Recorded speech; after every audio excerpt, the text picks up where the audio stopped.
feel it, so you just lost your way. We'll never find it if we don't get it out there, 'cause it's not love till you give it away.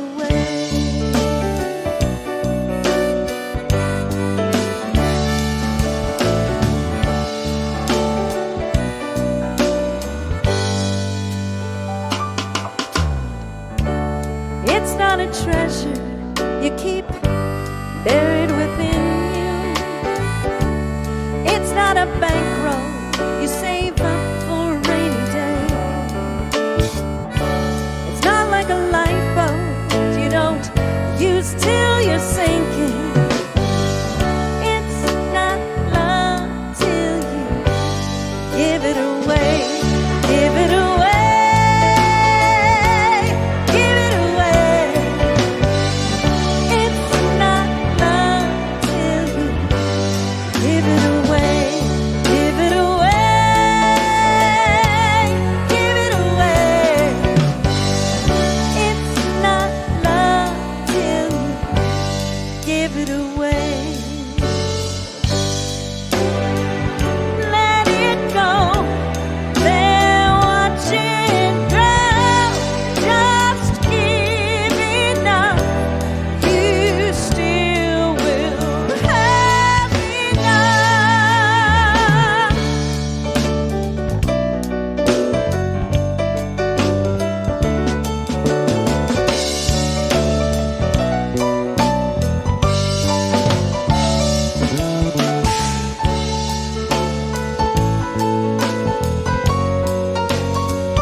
It's such a contradiction.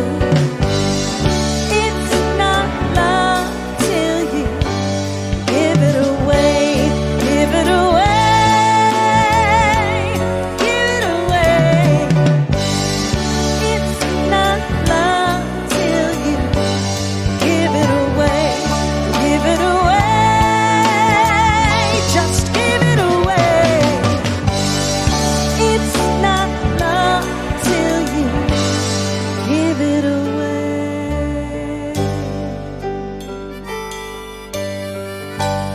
Give it away.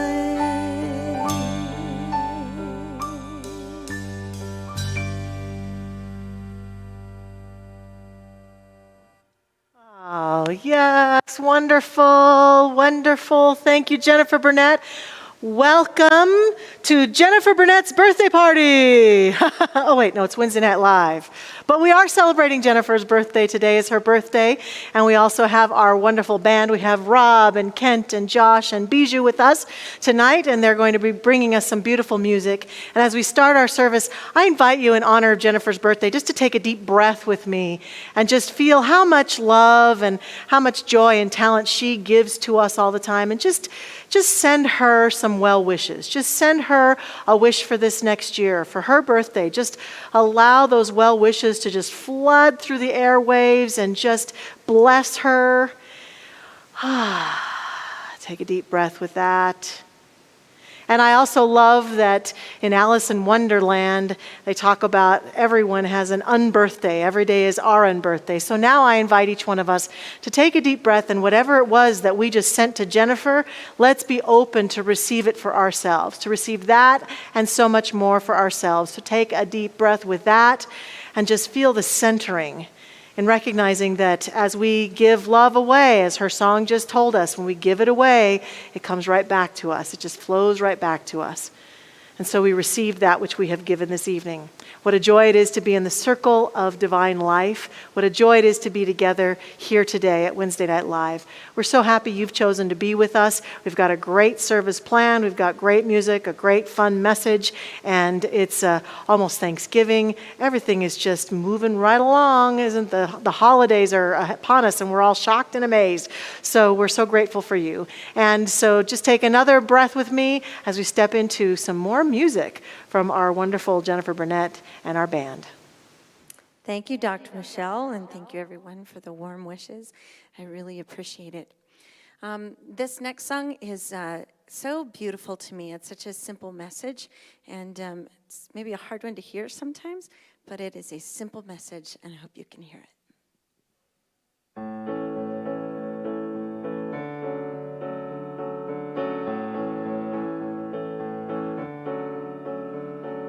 Truth is harder than a lie.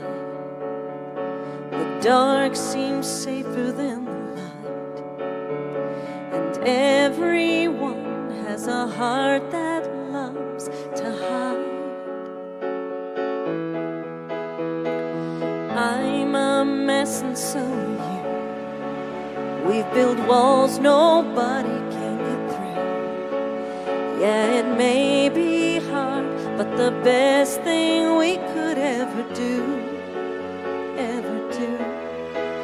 Bring your brokenness and I'll bring mine. 'Cause love can heal what hurt divides, and mercy's waiting on the other side. If we're honest,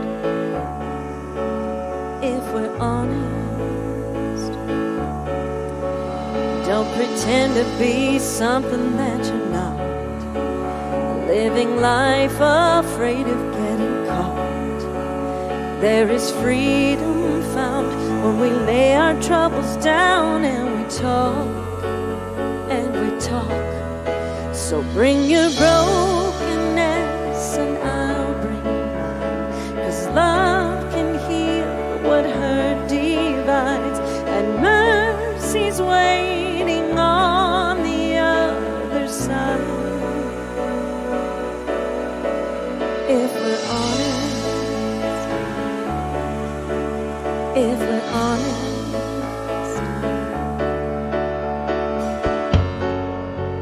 it could change our lives, it could set us free. It's what we need to be.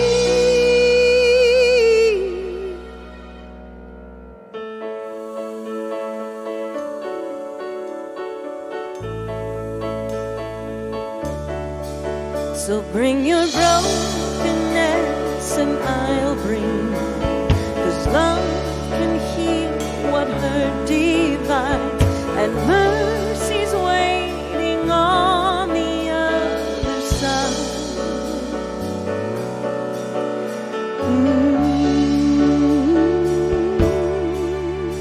If we're honest, if we're honest, if we're honest.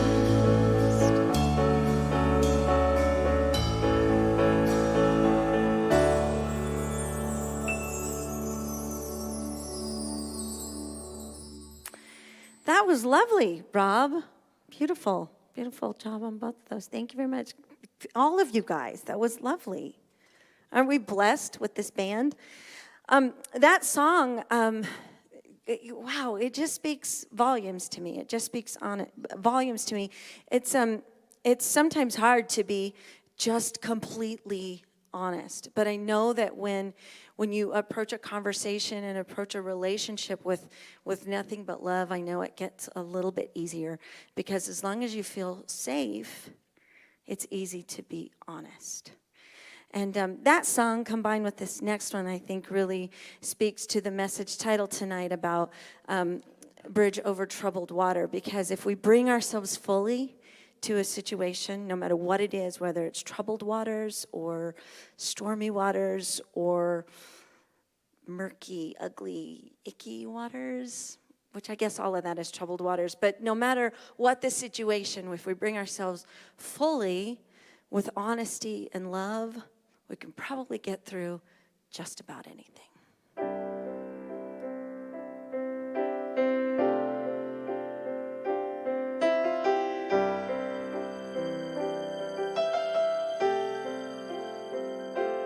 Gladly walk across the desert with no shoes upon my feet to share with you the last bite of bread I had to eat. I would swim out to save you in your sea of broken dreams. When all your hopes are sinking, let me show you what love means. Love can build a bridge between your heart and mine. Love can build a bridge. Don't you think it's time? Don't you think it's time?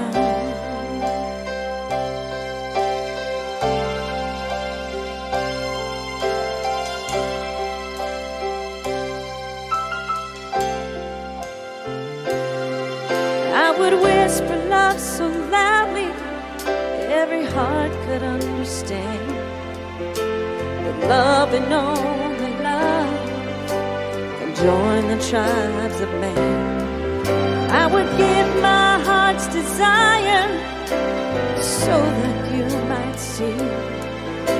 The first step is to realize that it all begins with you and me. Love can build a bridge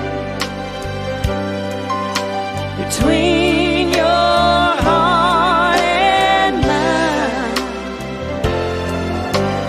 Love can build a bridge. Don't you think it's time? Don't you think it's time?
Don't you think it's time?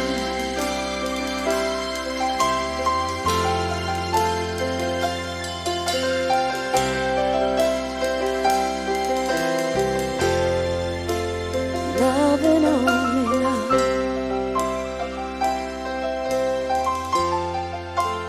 Love and only love.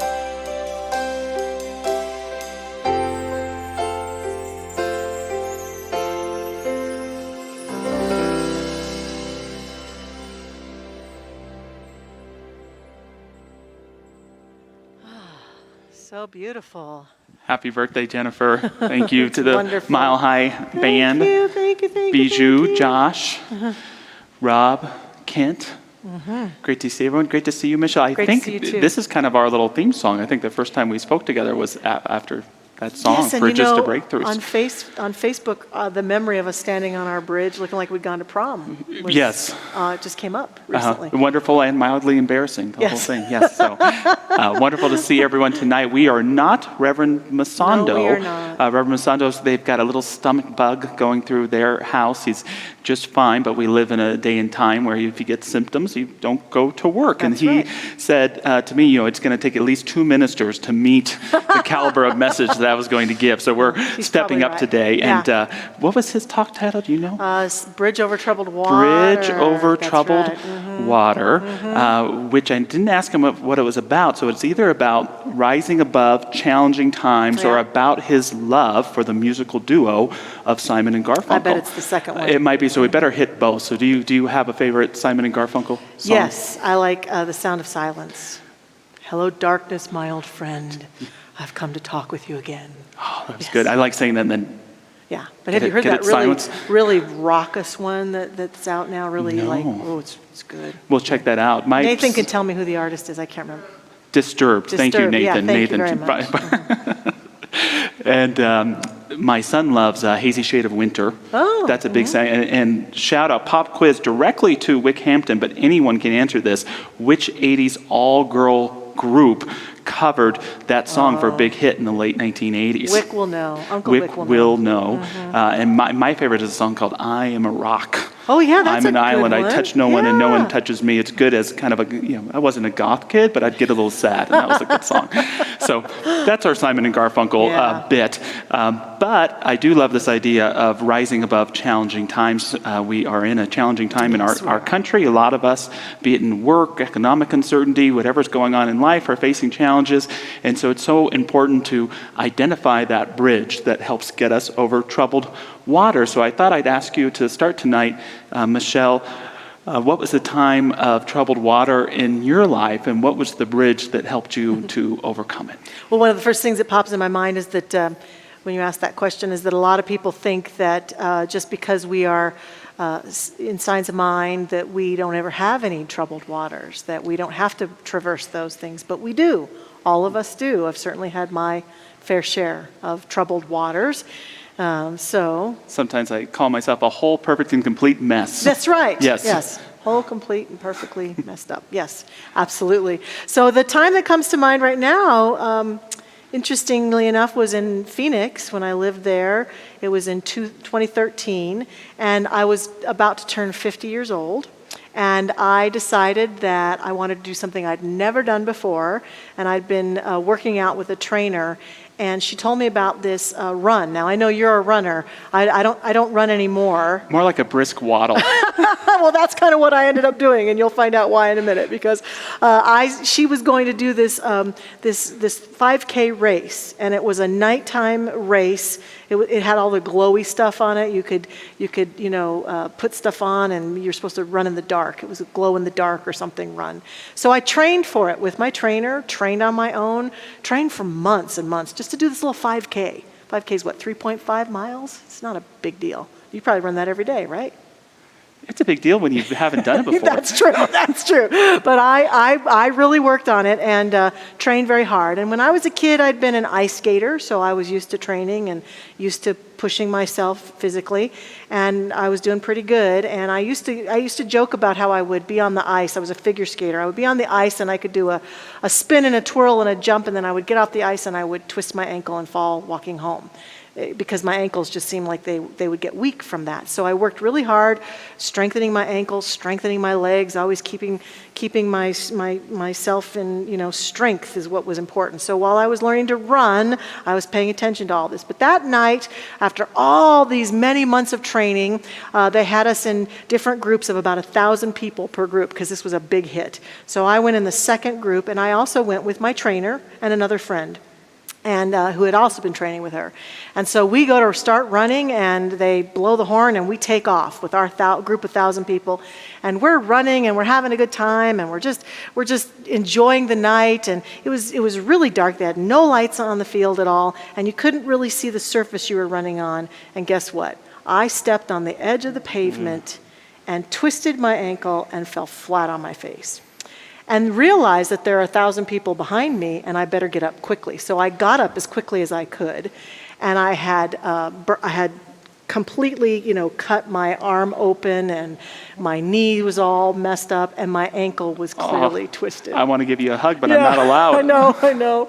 And you know the feeling that came up in me right away? I was mad. I was furious, because as I stood off to the side, and my friends kept running for a little bit because they weren't quite sure, but I stood off to the side of the crowd to kind of catch my breath. There's this voice inside of me that I now call Sabby, the saboteur. And Sabby was like, now you don't have to run the race. Now you've really hurt yourself. You could give up. You could just go sit off to the side, and you don't have to complete this. But this other part of me that when I set a goal in my mind, I often get very vigorous about it. And so I stood there for a long time, and I was really troubled by this. I mean, it sounds like a little incident, really, in the scheme of my whole life. I've certainly had a lot of other troubles, but I really was caught in that moment that I think a lot of us get caught up in when the troubled water starts flowing through our life. Do I just give in, or do I persevere? And I could feel that choice living in me. And I knew also from experience that I'm not a medical doctor, and I'm not saying this is the right decision, but in my experience, after numerous ankle twists, hiking and walking and stuff, that I was better off if I just kept moving. If I sat down and gave up, my ankle would blow up. And so I decided I'm going to go for it. What a good point, too. When we're suffering or challenged, Yes. Don't sit still. Keep moving. Keep moving. Absolutely. Absolutely. Troubled waters, keep moving, stick with your perseverance, allow yourself to move forward. So my friends finally figured out that I'd fallen, and they came back to me. And so I knew that the perseverance would help me. I knew that I had to listen to my own inner guidance. And then the other thing that happened is that these friends, I said, go ahead, keep running. I'll just walk. And to this day, it touches my heart. They stuck with me. They stayed with me. They could have run. There weren't any big prizes in this race or anything, and there were certainly young people who were going to get better times than us, but they stayed with me, and they walked with me, and we walked briskly, and we found a medic, and when the medic saw my arm, I was bleeding all over the place. He was like, I don't know what to do. And so I didn't get any medical attention, but I just kept moving. And we kept talking. And so there's another part of that. So it's perseverance. The troubled waters will come. As you say, don't stop. Keep moving. But the thing that night that really stood out to me is the value of people, the value of our community, the value of people who can cheer us on, who can help us keep moving when we don't think we can keep moving. And they got me through that race. And because we walked so quickly, we actually made pretty good time, just a little lower than I had if I'd probably ran the whole way. And it was, I remember crossing that finish line. And that's the other thing, is that the troubled waters, that bridge for me of just keep moving, just keep swimming, as Nemo, as Dory would say in Finding Nemo. Just keep swimming, just keep going, just keep going. You can do it. Talking to myself, cheering myself on while my friends are cheering me on.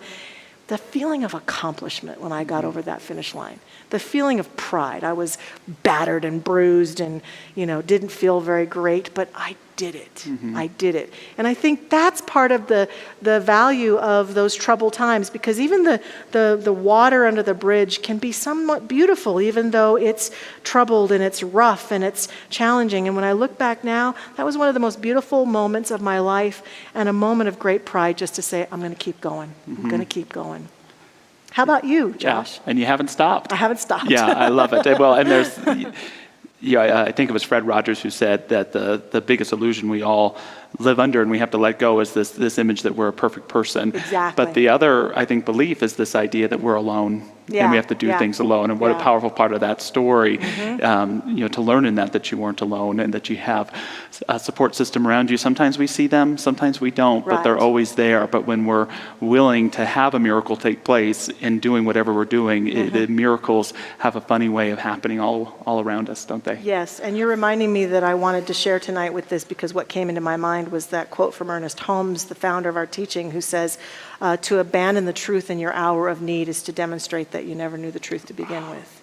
And so Yeah. I knew the truth in me was that I was supposed to do that race, and I didn't, and so I knew I couldn't abandon it, and I had to keep going.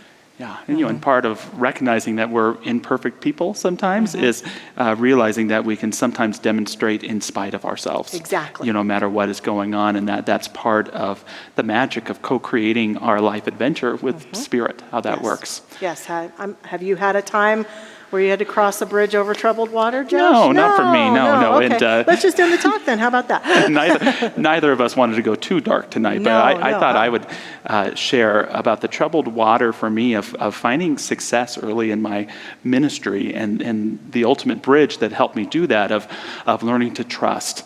And I went into ministerial school when I was 22, and I was young, but I had been a practitioner of our movement for 4 years, so I was kind of on the fence for a long time. And we knew each other back then. Yes. And I always ran a team program, so I'd never really been to a church service, so I didn't even know what a minister really did. So I went to school, but I knew I wanted to serve and help people, but I knew I didn't want to do regular church. And so I graduated when I was 25 in 2006, and I decided I wanted to start kind of an anti-church. And yet there was this spiritual belief in me that went something like, if you know what you want, and you dedicate your whole heart and soul to that image of how you want it to be, the universe will conspire and make it happen just exactly like you think it will. And it's a powerful idea, but I was a little off in my experience. So I started a church called The Meaning Place. It's still kind of out there. You can go to themeaningplace.org, and it's still one of my email addresses. I've never fully let it Right. go. And we rented the Improv Comedy Club in Irvine, California, at a giant mall, the Irvine Spectrum. So Yes. very not churchy. Right. And the rent was high, and the church was kind of going to be targeted towards younger people and agnostics, which is a great idea. Not necessarily so great for your offering plate, but a great idea. And we started off really good. We had 75 people our first service. And we never quite had that many again, but for about 3 months, it was really great, the people that were showing up. But before I started that, because I wanted to kind of force the universe, I totally quit my paying job, didn't have a paying job, and just put everything into this thing. And so a few months in, the bill was pretty high at the Improv, so I had to let that go. And so we moved to kind of a community center, and less of the people came over, and less new people started coming. And we still had a good core, but I was going broke. And it was a painful experience. I had to stop it. It was so hard because I had to stop something, not because it wasn't working, but because I wasn't working. And I think a lot of us ministers come to this realization sometimes, how can I tell other people to thrive if I myself am not Sure. thriving? And here I was suffering, and I had to stop the church. I had to tell everyone we can't do this anymore. I always remember taking a board member out for a beer after and toasting him and saying, hey, thanks, I couldn't have failed without you. And it really was, I think, the hardest time of my life, because not only did this thing kind of fail, but I was having a crisis in faith. How come the universe didn't support me the Right. way that I told it to? What happened? What happened? And I was really blessed. My mentor minister was Ron Fox. Ron Fox, Yes. and he was the chair of the Asilomar committee. And so he got me on the committee. I got to speak there. I got to meet people, and eventually made a connection where I got to be an assistant minister in San Diego, California, and was going there, but it was so not my vision. It was a wonderful place to be, very healing, able to pay off some debt, get a little bit healthier. And I'll always remember sitting down one day and saying, I didn't say it this way, but I think I said, forget it. The vision, I'm letting it go. I'm tearing the vision board from the wall. Yeah. I'm taking the goals and I'm taking them down, because I realized something, Michelle. What I realized is that that my dream was really about serving other people.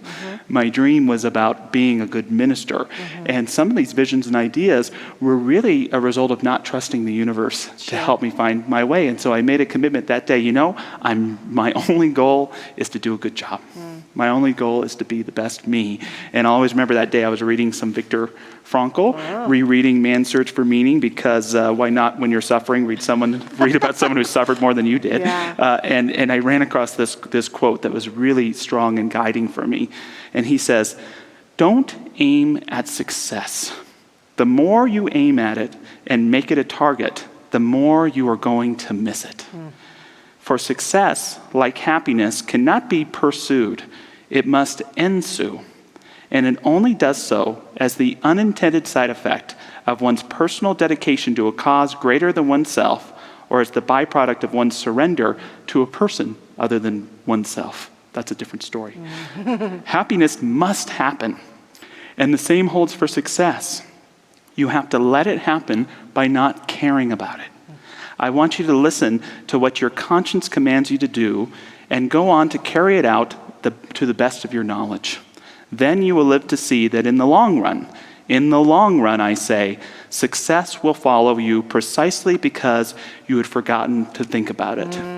And the moral of the story for me is not to not know what you want and not to not have goals, but to not be so attached to the outcome and so forceful of how the universe is supposed to do it for you that you forget that your real creativity isn't always in your vision, but in your virtues and how you apply them. And from there, I think it was just 3 months later that I got a call to go to Seal Beach Church. I signed a contract and said, "Josh, don't think about anything for 5 years." Realized later that 5 years to the date, a guy named Roger Teal called me on the phone. Took about 2 years of kicking and screaming, but here I am later, and success has been a byproduct, hopefully, of being the best me. And that'd be my message for everyone watching: is want everything that you want, but realize the most creative element that you have in your spiritual toolbox is being the highest and best you, no matter what the circumstances you are in. And Spirit will have a way of unfolding things for you, to the degree now that what did show up for me is greater than I could have even imagined. Yeah. Yeah. And all you had to do was give up your attachments, right? And learn to trust. And learn to trust. Because sometimes those attachments to how things work out, again, are a sign of a lack of trust. So being willing to trust that my life is being co-created with that divine Spirit can produce great demonstrations. And it worked with me with marriage, with getting to inherit a beautiful son, with moving to Colorado, having a beautiful baby girl, getting to work with incredible people all around me. So far, so good. Yeah, I think sometimes this is a beautiful story you're sharing with us, because sometimes people don't realize that underneath their wanting and their reaching for a better life, there is that level of attachment, which is a lack of faith, really, because you had to really surrender and allow. It's when it comes to your visions, are they Spirit inspired or are they fear inspired? When it comes to my intentions, I want to lose weight. I want to build more meaningful relationships. I want more money. Am I doing it from the place of my wholeness and wanting to express myself, or thinking I'm not enough and needing something to fill me? Because that's a creative element right there too. And it means we're creating our lives from troubled waters from the start. And so to get to that bridge is to get into that place of, can I trust right here and right now that I'm enough? Can I trust right here and right now that I have something valuable and meaningful to give to my life today, even if it seems like it's a complete mess and not what I want? But to trust that is, I think, to really walk hand in hand with that great capital S silent partner in our life. And even when you're in the troubled waters, I didn't get to give a message I wanted to give in September because of the conditions of my life, but one of the most profound moments of this last year was being in a floating device going down the Yampa River for me. And the water was pretty still at certain points and pretty wild at other points, and I would hit rocks. And I noticed that the harder I worked to avoid the rocks or to push away from the rocks, the more tired I was, whereas being in that troubled water, just allowing the water to carry me and trusting the water and trusting the current of life was a beautiful experience where I would hit the rock and bounce off and go around it Yeah. without much effort. It reminds me of illusions, right? Exactly. Yes. Exactly. So there's the people that are hanging onto the rocks, and Yes. that's their myth is you can't let go or you'll be crushed. And there's the one who lets go, and it's the lesson, that going Yes. with the flow isn't say, "Hey, flow, come this way." It's really trusting and growing that way. And we're in troubled waters, many of us right now. And so these lessons that we're talking about, being able to let go and trust your inner voice, being able to be persistent, being able to be unattached, yet committed, yet unattached. I think, that beautiful combination that you're talking about.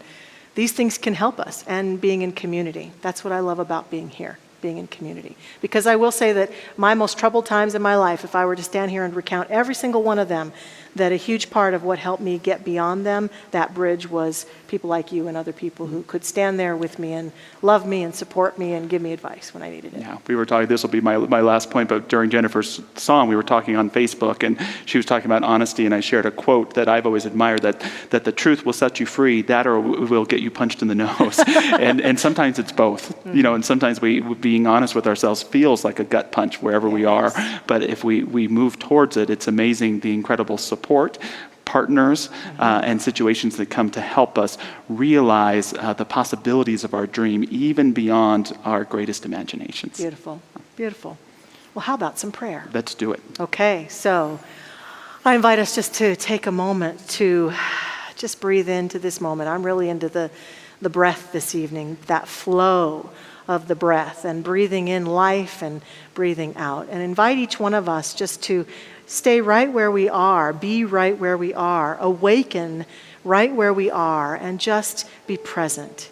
Recognizing that there is a presence that is manifested in, through, and as this entire universe and everything contained within it, and is expressing itself in every part of it, in the bridge, in the river, whether the river is smooth or the river is rough, in every condition and situation, in every choice, in every activity, in every relationship, in every body, in every condition. This presence is the inherent energy, the inherent love and light and wholeness and peace and abundance that reigns at the core and at the center.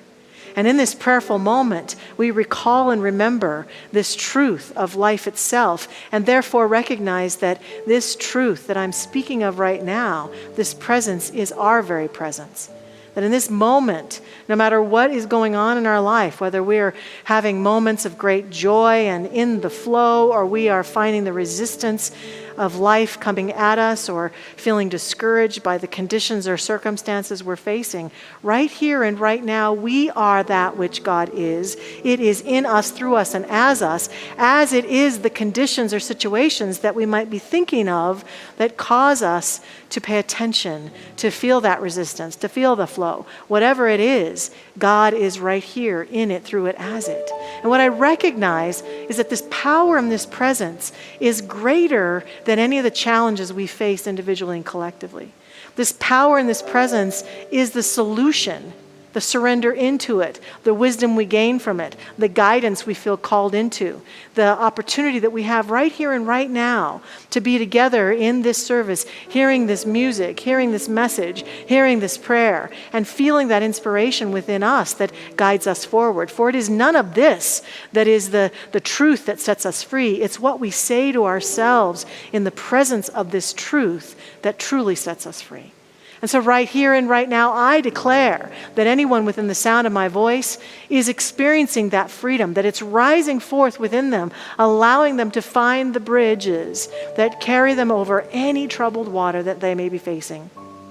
That bridge is built of the divine essence. That bridge is built of love and abundance and creativity. That bridge is built of willingness. That bridge is built with our yes and our intention.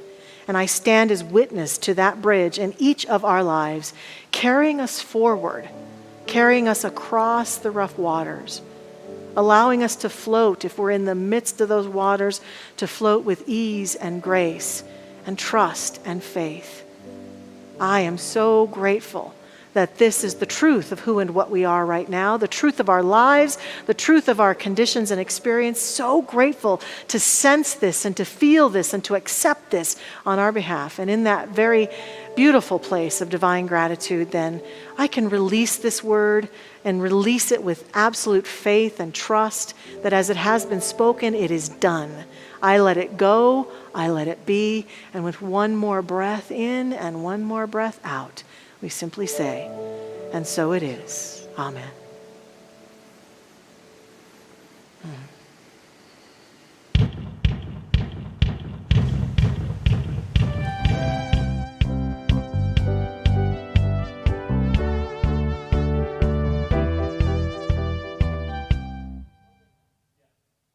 It works really well. This is the part where we thank you for giving us money and supporting this incredible Mile High Church. We're just so grateful to have everyone here in this virtual sanctuary.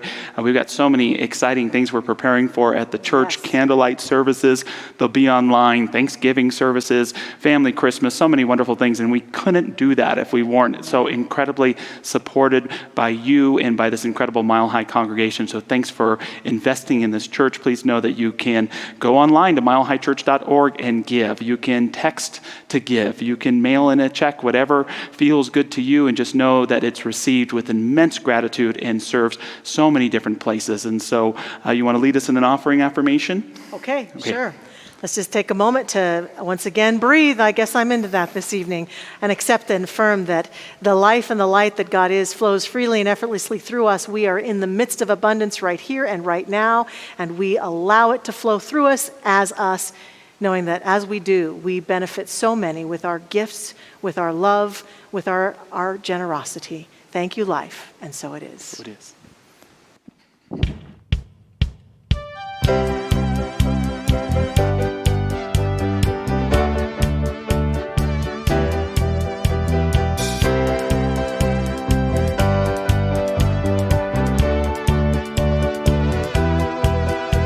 Staring at a stop sign, watching people drive by, T-Mac on the radio. Got so much on your mind, nothing's really going right, looking for a ray of hope. Ooh, whatever it is you may be going through. Ooh,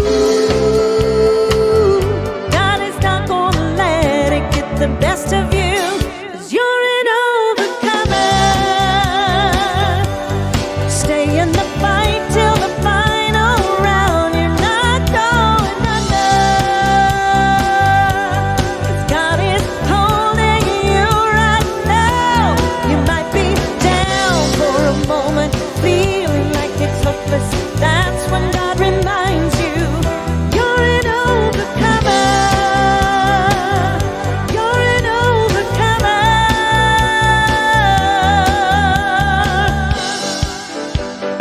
Everybody's been down, hit the bottom, hit the ground. Ooh, you're not alone.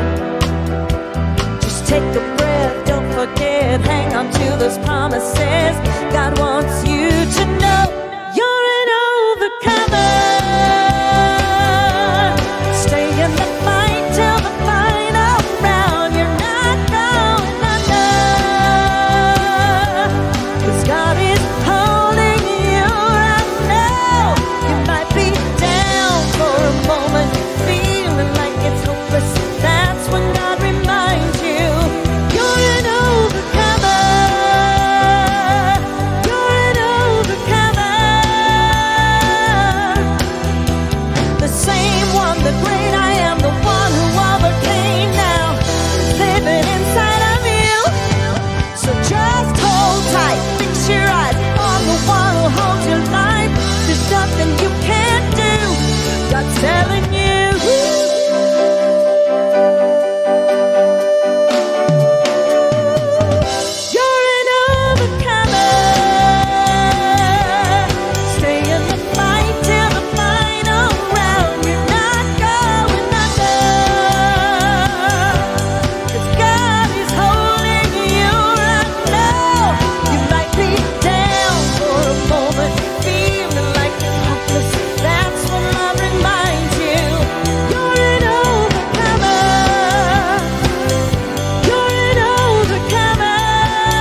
Jennifer Burnett, the birthday girl. Mile High Band, thank you, fellas. Thank you for being with us tonight. Please come back and join us this Sunday online. I get to start a 2-part series called Creative Appreciation. It's about not just giving thanks for what's been, but how we can use gratitude to build and live a great life. Next Wednesday, it's going to be the best of Wednesday Night Live. We're going to be airing one of our favorite services from the year, which was the Best of Choir, because that night we're filming our Thanksgiving service that will be available Thanksgiving morning at 10 a.m. You can watch it at 10 or watch it any time you need a break from whatever's going on in your home. So in a place of gratitude, in a place of deep breathing, let us know the blessing of all of us together wherever we are. And so it is. I release and I let go. I let the Spirit run